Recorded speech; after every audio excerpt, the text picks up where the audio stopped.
将来行侠仗义之后，别人要答谢你们的话，要怎么回答呀？不知道。哎，你们要说，有道是大恩不言谢。有道是大恩不言谢，路见不平拔刀相助，这些都是应该的，不用太客气。我还急着赶路，还望后会有期。我还有事要先行赶路，告辞。记住了吗？记住了。好了，今天就到这儿，去玩吧。走，你呀，净教些没用的。哎，师傅当年就是这么教的。怎么着，忘了？当年你年纪最小，叫的声最大。说这些干什么？这才5日，怎么寒毒蔓延得这么快？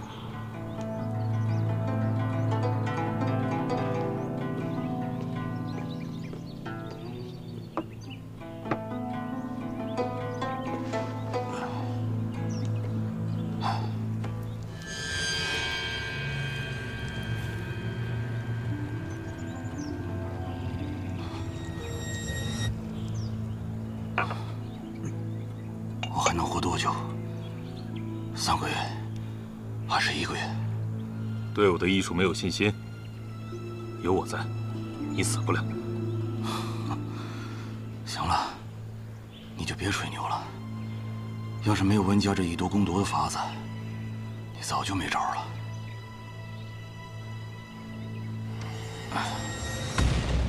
对了，没几天就要摆雷门宴了。我知道，倒是你，不是不爱参加这样的热闹吗？我这身子骨恐怕是熬不过这个冬天了。办这英雄宴，就是要让整个江湖都知道，我雷千虎死了，但是雷门只会比以往更繁盛。因为雷门双子又要重现江湖了。叔父当年说过，我们雷门这一辈一门4杰，本来应该是我雷家叱咤江湖的时代。可是最后，所有的担子都落在你一个人身上。有说有愧，是我们愧疚于你。你也可以让云鹤来当这个门主。你去你的江湖，去找你的李寒一。待你练到剑仙1日之时，我会亲自拜访。当年李寒一以剑之名拒绝我，我居然信了。现在这么多年过去了，不再是那个傻小子了，他心里没有我。我觉着是因为你丑。我比你帅。你的徒弟已经离开雪月城了，算他有良心，臭小子知道回来看看我这个当师傅的。他刚离开雪月城，后脚就有人跟着离开了。谁啊？雪月剑仙李寒一，还有赵以真也下山了。啊，你那能压剑仙一头的绝世剑术练得怎么样了？莫非这一次，我依然还是晚了？我要找全城最好的大夫。你来晚了，这城里的大夫都被叫走了。为何？今天知府那边来了个贵客病人，大夫们都被叫去知府家里去了。这知府在何处？客官别急，今天店里来了个客人，手里拿了本医书，好像是个会医术的。你们在说我吗？哎，就是他。虽然你我未曾见过面，但是我没有猜错的话，你就是玄剑仙吧？如剑仙。正是。你怎么下山了呢？还带了一个李寒一。暴雨梨花针，先生可有法子救他？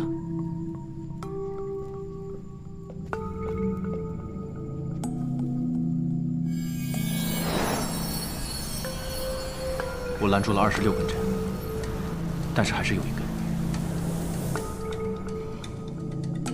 最后那根梨花针封住了他的气门，使得他的真气正在不断的外泄，不超过半个时辰，就连神仙也救不了了。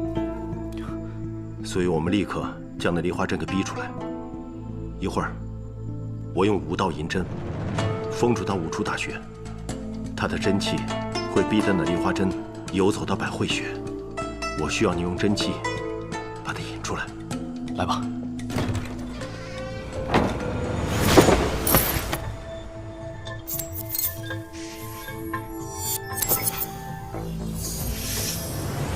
1针鸠尾，2针神阙，3针七海，4针关元，5针终极。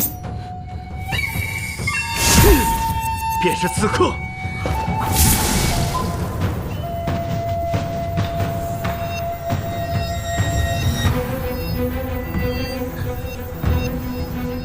不愧是玄剑仙，引。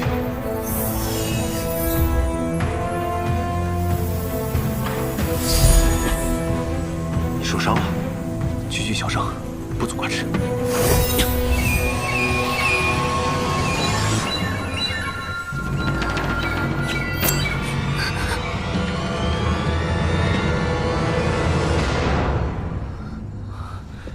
小仙女，小仙女，没事的，放心吧。你跟梨花针呢？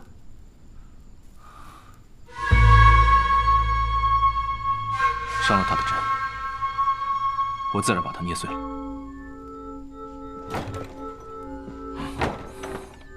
国师啊，一柄万卷书，行遍万里路。谢道友，多年未见了。国师，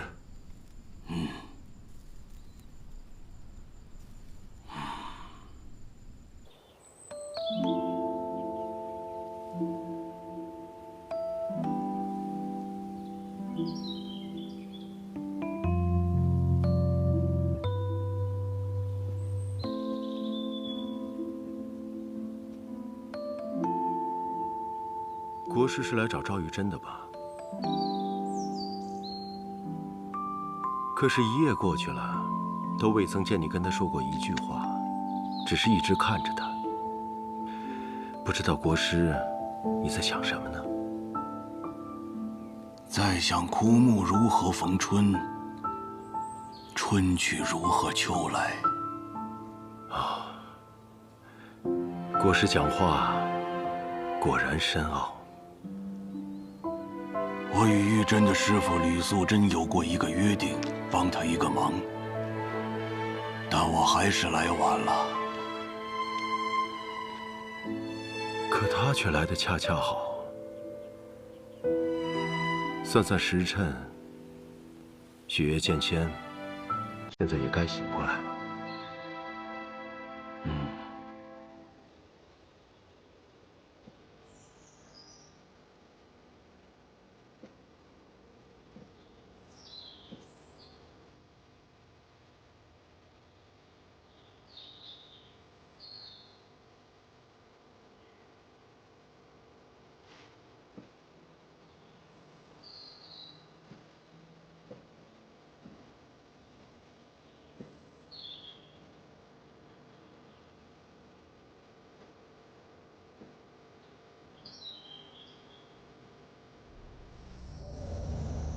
我一直在想，我们的重逢会是如何。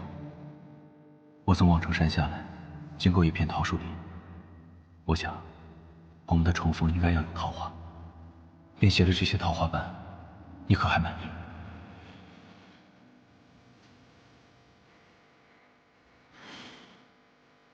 都这个时候，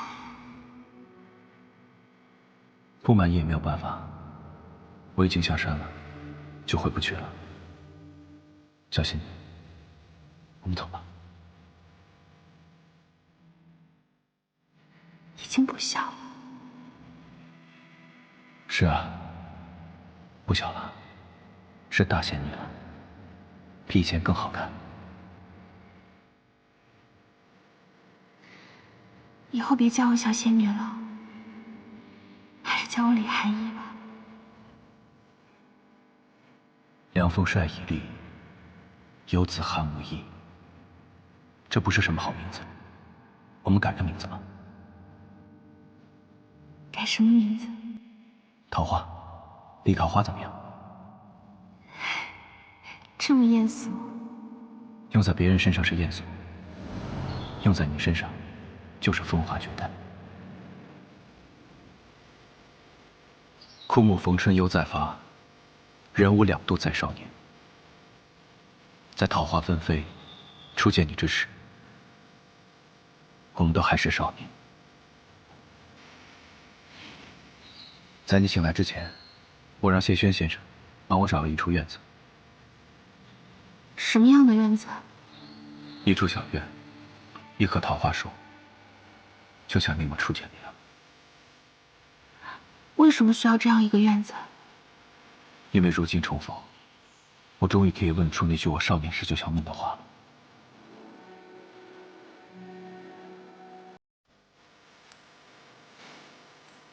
小仙女，做我娘子多好。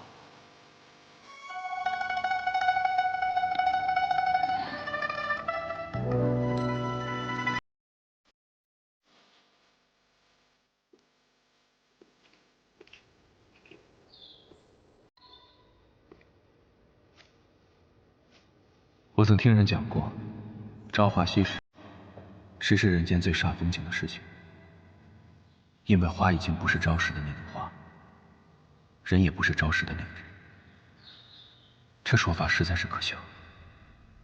人会变，是因为那人的心不够真；花会变，只是因为那朵花不够美。幸运的是，我依然是我，花也依然是最美的那朵花。朝花夕拾，真是太幸运。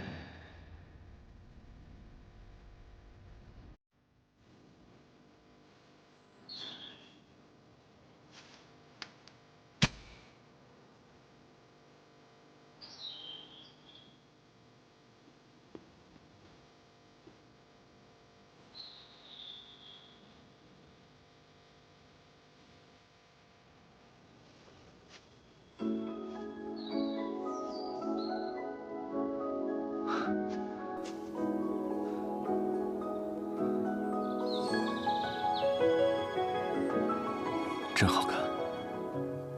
因为遇见你，所以才好看。我真应该早几年下山。我这一生，从未像此刻这么开心过。可我们这一生，才刚刚开始。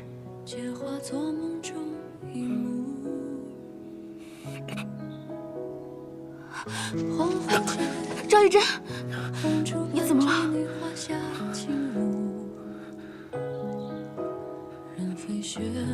小仙女，我就要死了。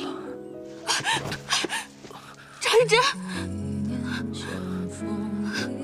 桃花帘外开依旧，恋中人比桃花羞。小仙女，我就说你是个姑。牛妈，可是我还是说错了，你应该是仙女吧？很高兴。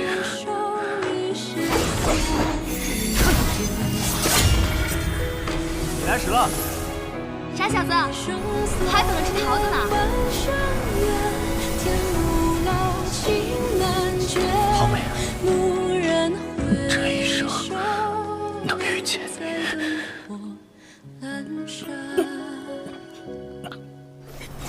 小仙女，你怎么又戴着面具了？戴着面具好丑的，你还是摘了面具更好看些。真好看，连声音也这么好听。我第3次来望城山的时候，你可愿意随我下山？自然愿意。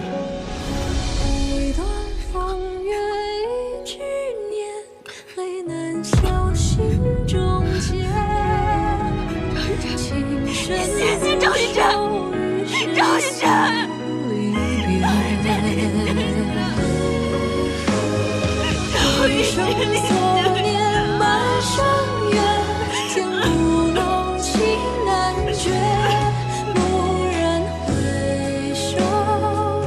我这一生从未像此刻这么开心过。可我们这一生才刚刚开始，只要能日日的陪伴着你，我都愿意。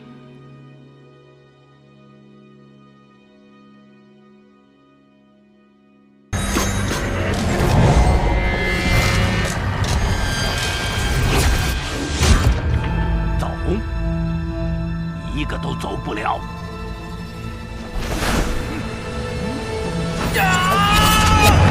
大师兄！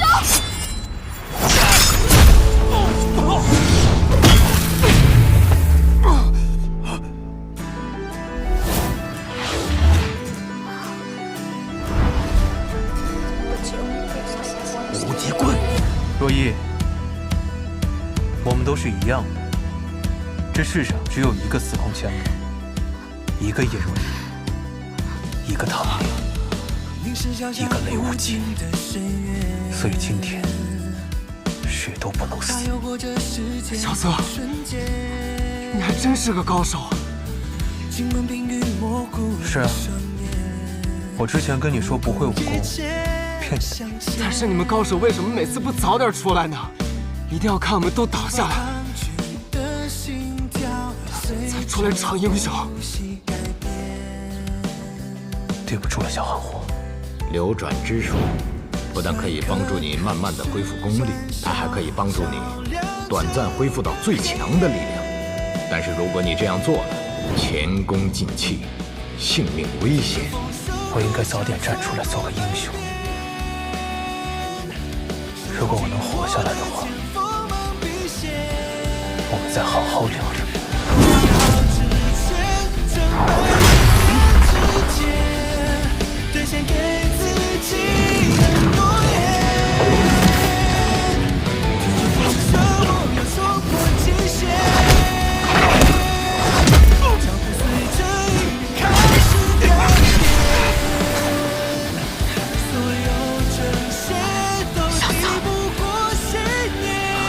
小四，竟能直通逍遥天境。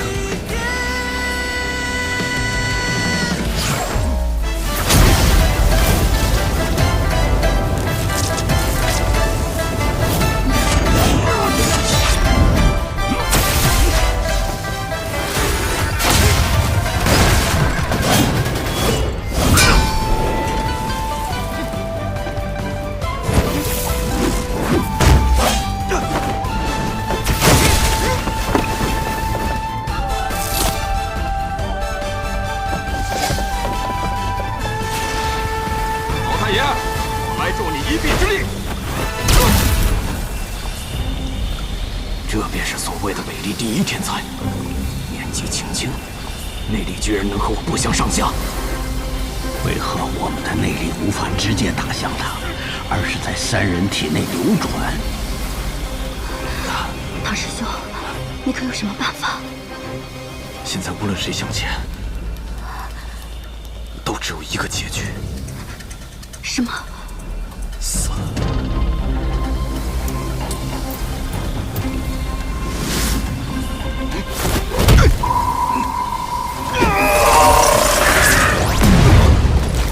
老太爷，你这小子，居然杀了老太爷！我来给老太爷报仇！小四，小四，小四！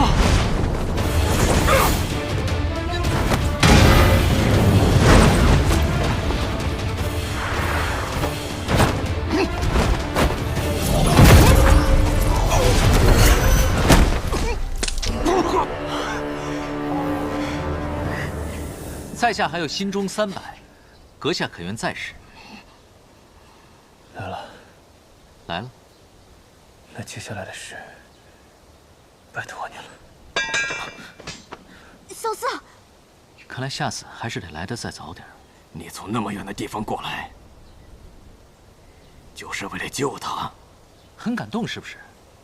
没关系，也有个人千里迢迢的为你而来，为了杀你。我们走。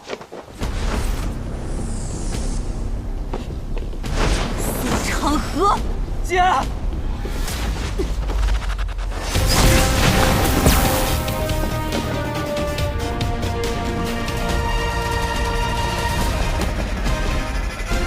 师傅，你没事吧？我还撑得住，在这儿等我。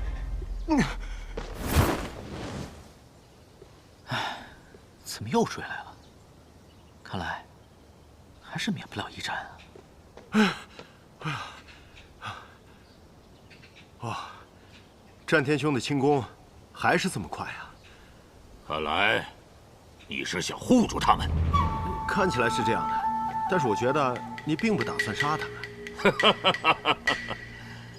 都怪我那傻徒儿，想让我给他们带个话。看起来我应该是来晚了。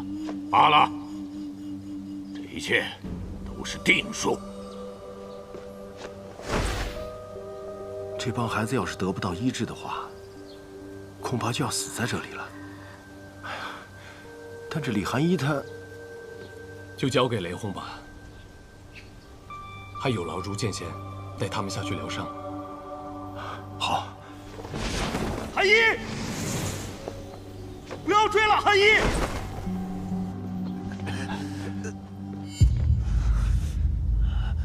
你们败了。前辈，请莫着急。你又是谁？晚辈唐门唐泽，这次随老太爷前来赴宴，我有个交易，想与前辈讨论。交易？你有什么资格与我做交易？不知这满厅宾客的性命，可否算作资格？你什么意思？晚辈不才，可解这暗河的毒药。如果我偏就不呢？你信不信？你连自己的死都没有察觉到，你身上的药就已经在我手上了。可如果我有的不是解药，而是见血封喉的毒药呢？或者说，其中有一些是解药，有一些是毒药呢？若你们一瓶一瓶、一粒一粒的去查，恐怕人也早该死去一半了。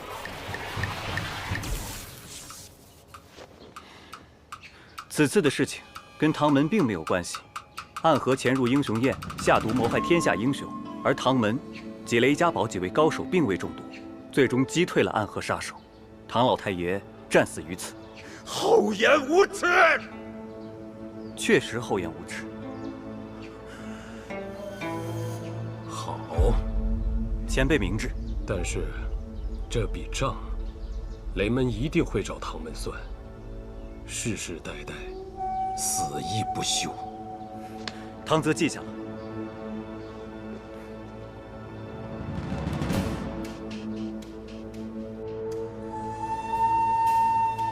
大剑今日竟有空闲到老道这里做客，真是难得呀。国师啊，有10几年未出天启城一步了吧？是什么重要的事情，让国师亲自去啊？一个故人的约定罢了。对了，国师啊，我听闻5日前陛下回都之后，曾来过青天剑一趟。而在这之前，金衣蓝月侯就出城而去了。哦，大剑原来是为了这个，未免铺垫的过多了。好，那锦轩我也就不再拐弯抹角了。陛下突然宣布要立储君，按照北离律例，这皇位传承会分成2个卷轴，一个给5大剑明达圣意，另外一份要给青天剑名传天道。只有2份卷轴上的名字一致，这储君之位啊才会承认。可锦轩并未收到那份卷轴，这心里不安呐，所以才冒昧求问国师。不知国师可曾收到那份卷轴啊？不曾。那可曾问过国师？问过。那国师可否给出自己的答案？我说过，天道只是一个可能性。老道只是说出了自己的想法，真正做决定的还是圣上。百可定国，赤可开疆。荣获在野，天下难安。国师只说了这16个字，这真是国师说的。千真万确。今日散朝之后，共有13位大臣前去拜会青天剑，可是都被国师拒之门外了。哎，只有锦轩大剑前去的时候，国师见了他。东贤，你说一下，这16个字，你如何理解？前8个字很好理解。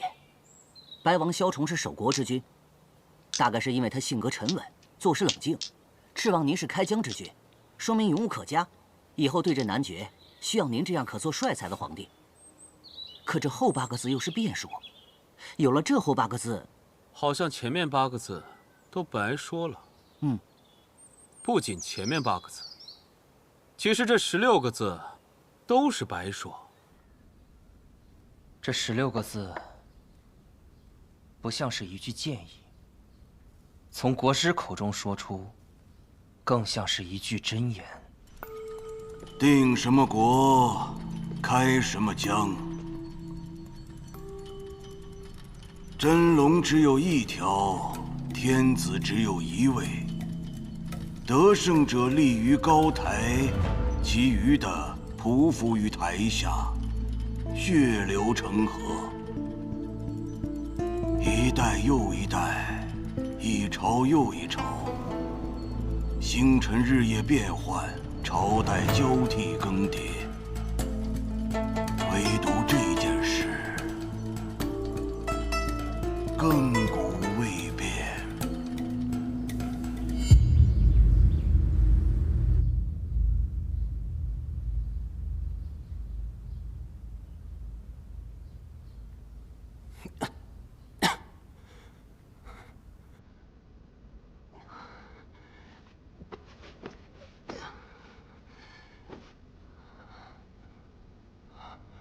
大师兄，大师兄，有人吗？别叫了，再叫伤口就裂开了。师叔，就你这点本事，还想用业火镜？没死都算走运了。师叔，雷家堡这次……放心吧，雷家堡内的弟子都没有什么大碍，毒也都解了。看似这么惨烈的一场英雄宴，也就只死了2个人。虎爷和唐门老太爷，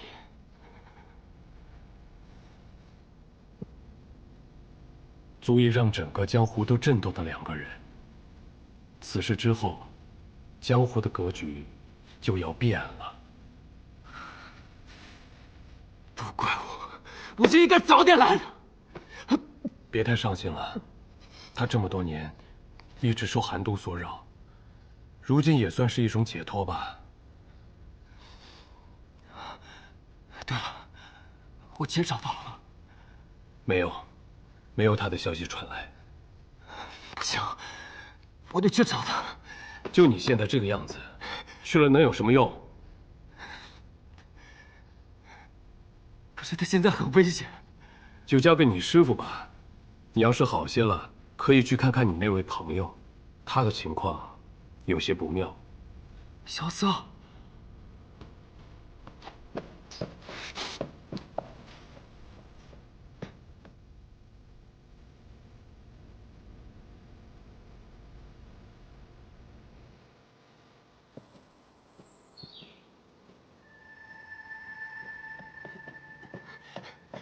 怎么样了？如剑仙和吴心在帮萧瑟一同运气疗伤，已经进去有些时候了。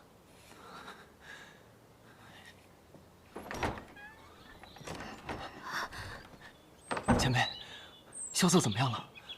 怎么样了？萧瑟隐脉本来就受损，此番强行运功已经伤及到根本。我们2人用尽了全力，也只能暂时压住他的伤势，最多再能撑1、2日。那谁能救他？你师父齐天辰可以，但是他已经回到天启城了。药王辛百草也可以，可是他的行踪不定，谁也不知道他在哪里。辛百草的徒弟行不行？你父亲？不是，剑心冢里还有个徒弟，剑心冢离这里不远。我可以让师叔仙鹤传书，半日可到。怕是来不及，我再尽力一试。来得及，我们还有3日完。3日完？玄剑仙下山一事，为何没有传到雪月城？唐莲求救雪月城的信，又为何现在才到？莫急莫急，至少这几个孩子已经平安无事了。韩一那边也有雷轰去追了，应该不会有什么大问题。如何不急？玄剑仙身死，雪月剑仙被逼疯，雷门遭围剿，唐老太爷和雷仙武全都死了，而我雪月城居然是最后一个知道消息的，还是靠着雷云鹤的仙鹤传书。我雪月城朱颖号称江湖情报组织第一，难道是吃干饭的吗？你先别着急，听他细说。说，近几日，所有派去打探消息回来的朱颖，全都被拦截了，有的被抓了，有的被杀了，好像是有人故意要封锁雪月城的消息。他们到底有多少人能够封住雪月城？最少有上百高手。到底是什么人，可以调动这么多高手？不行，我得去寻他们。不可，已经有2个城主不在，你若再去，无双城那边怕有异动。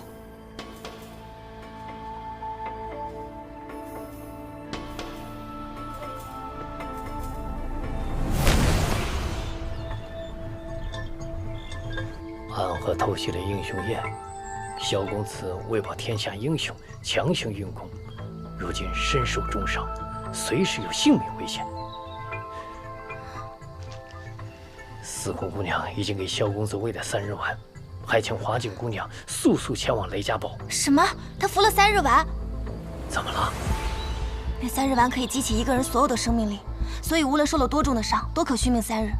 但3日之后若还是治不好的话，就算神仙来了也救不了他了。那你就更应该速前去了。这样，你骑我的紫流驹去吧。那我走了。哎，路上小心点儿。知道了。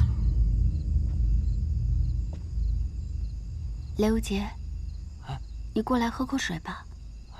不用。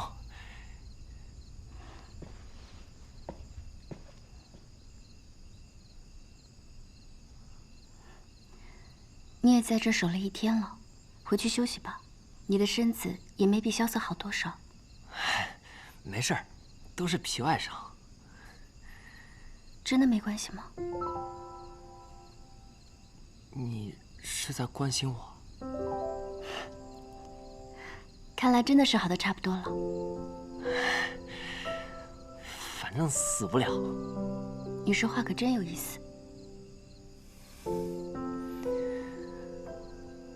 那个若依姑娘，要不你先回去歇息吧，我在这儿呢。明天一大早，你跟千乐来替我就好了。好。哎。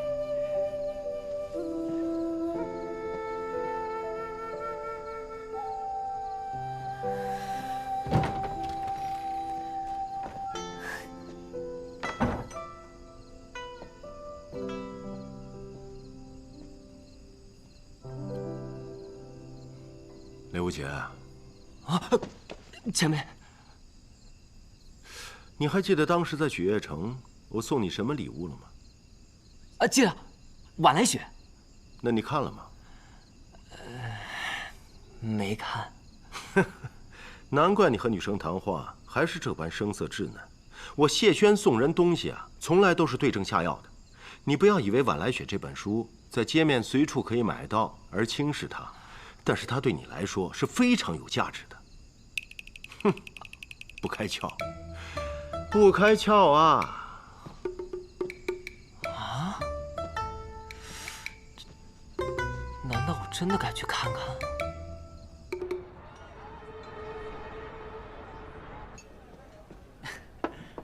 你们说这暗河多年来，也就是暗中做一些取财杀人的勾当，可怎么就敢偷袭这英雄宴呢？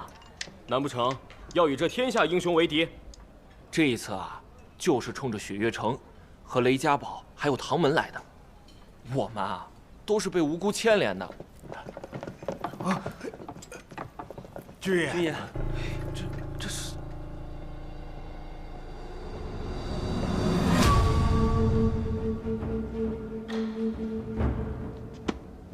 想必诸位是从雷家堡回来的吧？我有几个问题要问。没什么好问的。大胆，你可知我们将军是何人？退下，莫与北离军作对。参见大将军，都给我跪下！参见大将军。阁主不必多礼，快快请起。我这次来呢，就是想问一问几个问题。大将军但问无妨，陆臣必定知无不言。坐。此次暗河偷袭英雄宴，伤亡如何？雷家堡雷千虎与唐门唐老太爷均已战死，不过却保全了现场其余人的性命。至于暗河，死伤未知，现场并未留下尸首。雪月城此次派出了许多年轻的弟子，他们赴宴来晚，正好赶上大战。不过陆臣并未见到他们。为何？据说他们当时在此战中都身受重伤，还有几个昏迷了过去，此刻正在雷家堡中接受救治。不过陆臣也只是听人传言，并未亲眼所见。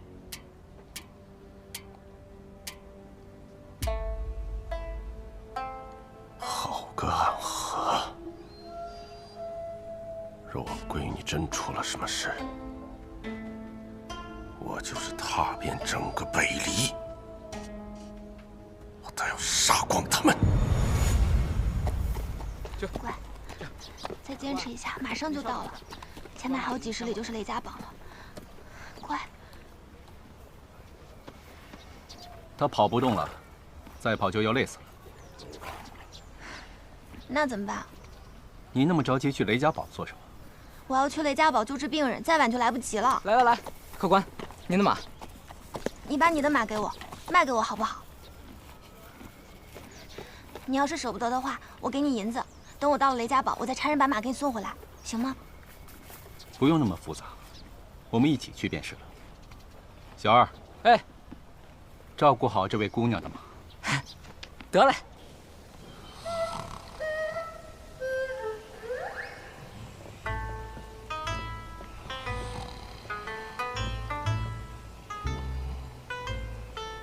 雷兄弟，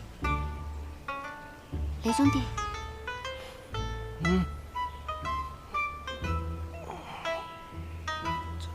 都天亮了，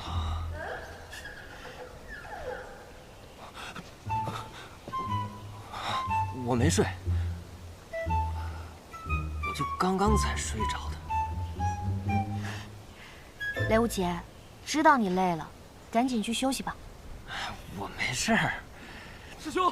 师兄，无极师兄，不好了，外面来了好多官兵，把我们雷家堡都围起来了。官兵？吾等见重雷家堡，不愿冒犯，但若雷门门主再不外出迎接，就休怪吾等无礼了。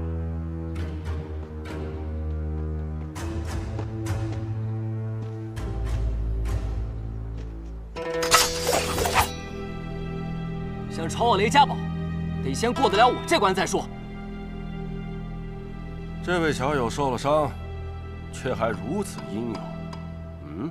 你谁啊？问得好。我的名字都写在我背后的这把刀上。小友，你手上的这柄剑，应该是天下第4名剑——心剑。哼，亏你还认识。怎么？是不是怕了？